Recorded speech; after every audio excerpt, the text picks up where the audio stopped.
memahami pria karena tak semua pria bersikap ceroboh dan menyebalkan. Karya Claudia Sabrina. Bagian 2, karakter-karakter pria. Kebanyakan wanita menganggap pria adalah sosok yang acuh tak acuh, dingin dan tidak mempunyai kepekaan. Padahal secara umum pria memiliki perasaan yang sama dengan wanita. Bedanya, pria bisa mengontrol perasaannya dan tidak seekspresif wanita. Pria biasanya memandang bahwa sikap ekspresif merupakan sikap yang genit dan cenderung bermain hati. Namun karena enggan bersifat ekspresif, itulah ia dikenal sebagai makhluk yang kaku. Pria mempunyai pemahaman tersendiri tentang dirinya dan maskulinitas. Ia menemukan sifat kejantanannya dalam kemandirian, kebebasan, dan kepemimpinan. Ia cenderung mengutamakan kekuatan, kemampuan, peran, dan prestasi. Ia akan menghindar dengan cara apapun dari perlakuan yang tidak menghargai sifat-sifat tersebut. Mengutamakan logika. Pria dan wanita memiliki cara berpikir yang berbeda. Secara umum, pria cenderung berpikir untuk bertindak dengan rasio, sedangkan wanita lebih banyak menggunakan perasaan. Tidak mengherankan jika kerap terjadi benturan yang mengakibatkan pertengkaran di antara pria dan wanita. Wanita cenderung tidak objektif dalam menilai suatu karena keputusannya dibayangi oleh perasaannya. Namun, pria tidak seperti itu. Pria cenderung mengesampingkan perasaannya supaya ia dapat memberikan pemikiran yang logis dan objektif. Logika pria itu simpel, praktis, dan rasional. Namun, hal itu tergantung pula pada latar belakangnya. Pria yang dibesarkan di lingkungan keluarga yang dominan, pria akan lebih banyak menggunakan logika. Sebaliknya, pria yang dibesarkan di lingkungan yang cenderung didominasi wanita akan lebih banyak menggunakan perasaan. Kecenderungan itu pun bisa berubah lagi seiring perjalanan hidup sang pria di dalam pergaulan yang lebih besar.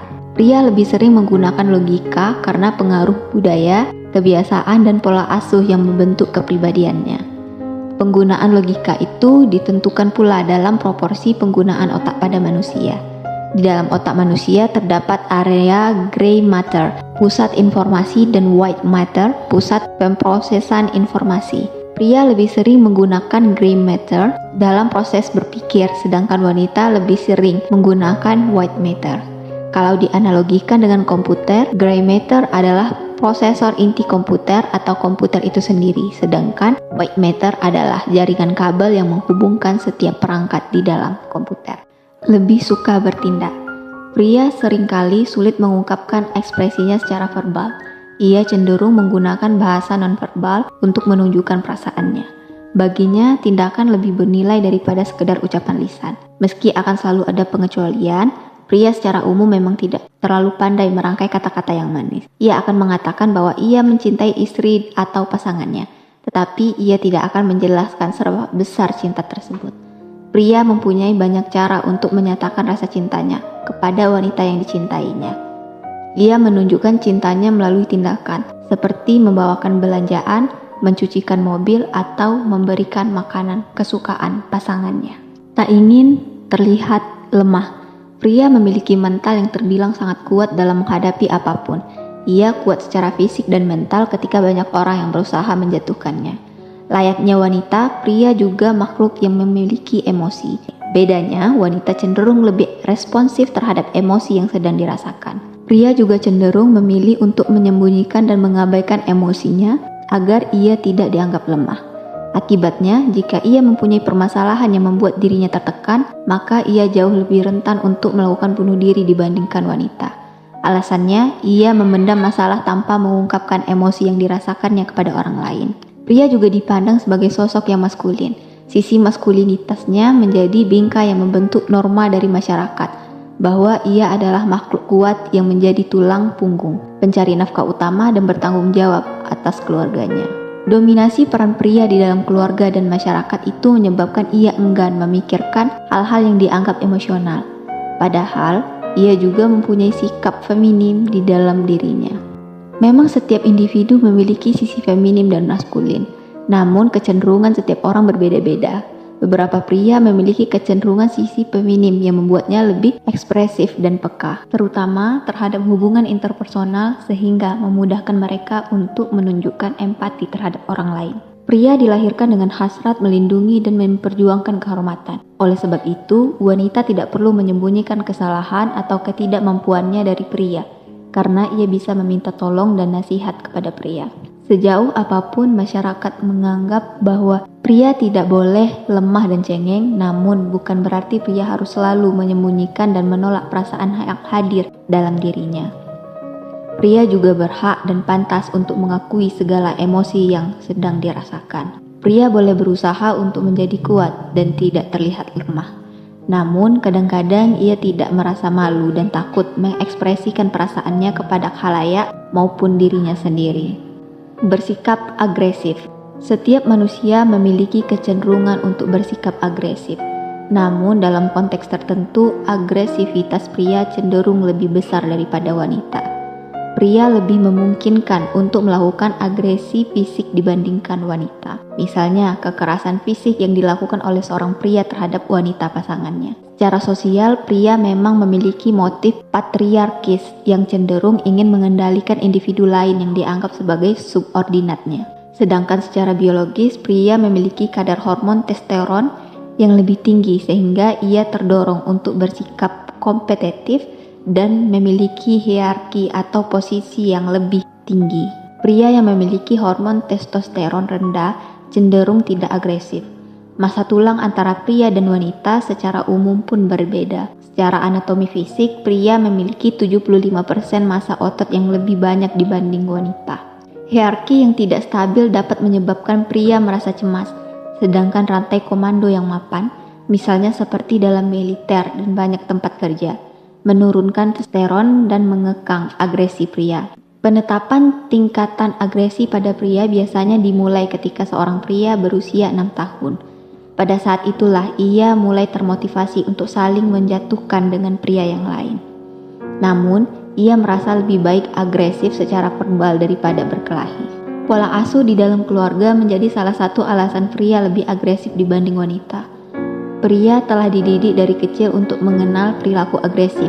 Orang tua mengenalkan perilaku agresif melalui pembelian mainan bersenjata seperti pistol-pistolan pada masa kanak-kanak. Bermain pistol-pistolan menjadi bentuk permainan yang mengandung unsur perkelahian antar pria. Tak bisa multitasking. Banyak wanita dapat berpikir banyak hal dalam suatu waktu. Ia dapat berpikir secara bersamaan tentang situasi di tempat kerja, apa yang akan dipakai untuk berkencan esok hari, serta pertengkaran yang ia alami. Namun, pria tidak mampu melakukannya. Ia tidak bisa berpikir banyak dalam suatu waktu. Ia cenderung memikirkan satu hal saja dalam suatu waktu. Ia lebih memilih untuk dengan jelas melakukan pembagian pikiran dalam hidupnya daripada ia harus berpikir secara acak dan bersamaan seperti yang dilakukan oleh wanita. Pria memang kurang mampu mengerjakan banyak hal secara bersamaan. Namun, belum terdapat penelitian yang secara konsisten membuktikan bahwa kemampuan multitasking wanita lebih baik daripada pria. Sebuah penelitian eksperimen memberikan dua jenis pekerjaan untuk pria dan wanita dengan beban kerja yang sama. Didapatkan hasil bahwa tidak terdapat perbedaan antara pria dan wanita dalam menyelesaikan tugas multitasking yang diberikan oleh peneliti. Kesimpulan penelitian ini adalah secara umum pria dan wanita memiliki kemampuan yang sama dalam menjalankan suatu tugas dan multitasking. Suka dipuji. Setiap pria pasti memiliki keahlian yang terpendam atau hobi yang susah dihilangkan. Ia menyukai tantangan dan petualangan, seperti bermain skateboard di mana setiap tekniknya ia pelajari secara cermat sampai ia mahir memainkannya. Ketika ia beraksi, seorang wanita yang menontonnya berkata bahwa ia tampak keren. Maka pada saat itu pula pria itu merasa keren. Ia senang dipuji karena pujian itu membuat ia merasa sukses memukau banyak orang. Pria sangat menghargai pujian yang ia terima. Ia senang dipuji dalam hal berpakaian, berpenampilan, dan sebagainya. Pujian, rasa kagum, dan objektivitas yang disampaikan oleh wanita kepada pria telah memberikan rasa percaya diri yang dibutuhkan pria untuk mengekspresikan dirinya dengan lebih baik. Mau mendengarkan. Pada umumnya, orang akan memberikan sinyal untuk menunjukkan bahwa mereka mendengarkan seperti mengangguk, berkata ya, dan sebagainya. Namun kebanyakan pria tidak melakukannya. Meski begitu, bukan berarti ia tidak mendengarkan. Saat diam, ia sebenarnya sedang mencerna perkataan orang lain. Pria membutuhkan waktu untuk merespon. Ia tidak suka ditodong beberapa pertanyaan sekaligus dalam suatu waktu secara bersamaan. Ia tidak akan langsung menjawab begitu ditanya. Ia hanya akan menjawab seperlunya jika si penanya tidak tahu kebenaran atau jawaban yang sesungguhnya. Butuh waktu. Pria dan wanita memiliki cara yang berbeda dalam memikirkan setiap masalah. Wanita cenderung cepat dalam mengambil keputusan dan melakukan tindakan tertentu, sedangkan pria memerlukan waktu berpikir dan menentukan yang jauh lebih lama daripada wanita. Dalam hal ini, biasanya pria akan lebih sabar dalam situasi seperti mencari pekerjaan. Ketika wanita dan pria sedang beradu argumen, maka wanita mungkin sering mendapati pria yang tiba-tiba meninggalkannya di tengah pembicaraan. Hal ini bukan berarti pria mengabaikan wanita, tetapi lebih karena pria membutuhkan waktu untuk memproses pikiran dan perasaannya. Ingin kebebasan. Pria diciptakan untuk bebas mengekspresikan diri, bertemu dengan teman-teman, dan melakukan apapun di dunianya. Ia seolah-olah mempunyai dunianya sendiri. Pria mempunyai jiwa petualang sejak ia masih berada di dalam kandungan ibunya. Ia menyukai petualangan dan tantangan. Hal itu pula yang tampak ketika ia berusaha menaklukkan hati wanita yang dia cintai. Ia berusaha sekuat tenaga untuk mendapatkan cinta dari wanita tersebut. Petualangan juga tampak ketika pria bekerja keras di dalam pekerjaannya.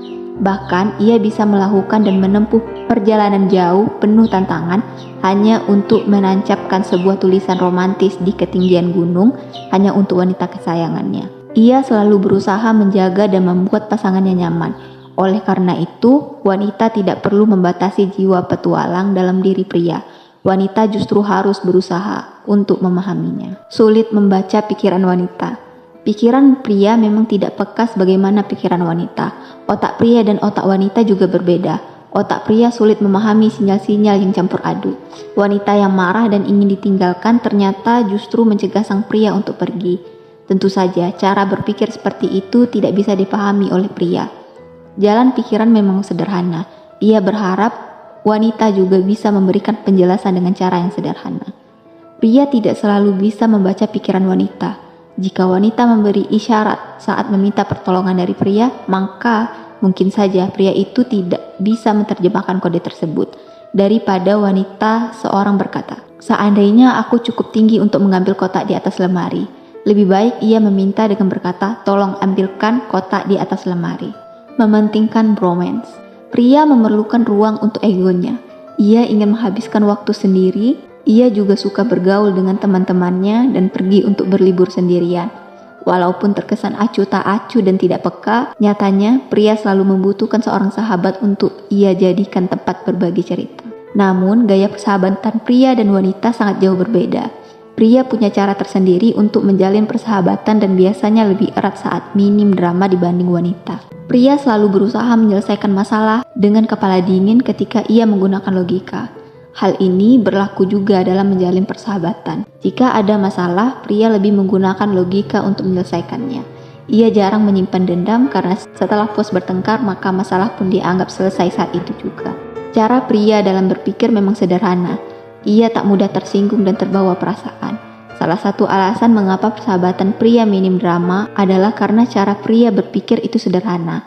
Tak seperti wanita yang rumit dan sulit ditebak. Pria tak mau ambil pusing dengan kondisi yang ada sehingga ia tidak mudah tersinggung. Bukan rahasia lagi kalau pria selalu bersikap terbuka saat ia sedang berkumpul dengan teman-temannya. Tidak ada hal yang ia tutupi. Mau bersikap konyol pun ia tak ragu untuk menunjukkannya. Justru hal itulah yang membuat persahabatan di antara pria menjadi lebih erat. Karena sifatnya yang acuh tak acuh, pria tak mau repot karena urusan sepele. Ia enggan membesar-besarkan masalah. Menurutnya ribut karena hal kecil hanya akan membuang waktu dan tenaga. Pria meletakkan kepercayaan sebagai dasar persahabatan. Dari rasa saling percaya itulah ia lebih menjunjung erat nilai persahabatan. Ia berusaha untuk tidak mengecewakan sahabat yang sudah ia anggap sebagai saudara. Kadar hormon dan religiulitas. Tingkat hormon seks seperti testosteron dalam tubuh pria dapat mempengaruhi religiusitasnya. Para peneliti telah mengungkap bahwa pria dengan hormon seks yang tinggi memiliki ikatan religius atau agama yang lemah. Setidaknya penelitian ini menemukan bahwa kadar dua hormon seks penting yang berhubungan langsung dengan tingkat pengabdian agama seseorang. yaitu kadar hormon testosteron dan dehidroepiandrosterone atau DHEA. DHEA dihasilkan oleh kelenjar adrenal dan diperlukan untuk produksi testosteron. DHEA juga diyakini berperan dalam proses penuaan dan dalam menjaga suasana hati. Penelitian itu ditulis oleh Anirudha Das dari McGill University, Kanada yang dipublikasikan dalam jurnal Springer Adaptive Human Behavior and Psychology. Penelitian ini menambah bukti yang berkembang bahwa religiulitas tidak hanya dipengaruhi oleh pendidikan atau psikologis, tetapi faktor fisiologis juga dapat berperan. Das menganalisis data yang diambil dari gelombang National Social Life, Health and Aging Projects atau NSHAP tahun 2005 sampai 2006 dan 2010 sampai 2011. Penelitian nasional itu didirikan untuk mengumpulkan informasi dari orang dewasa Amerika yang lebih tua, yaitu usia 57 sampai 85 tahun.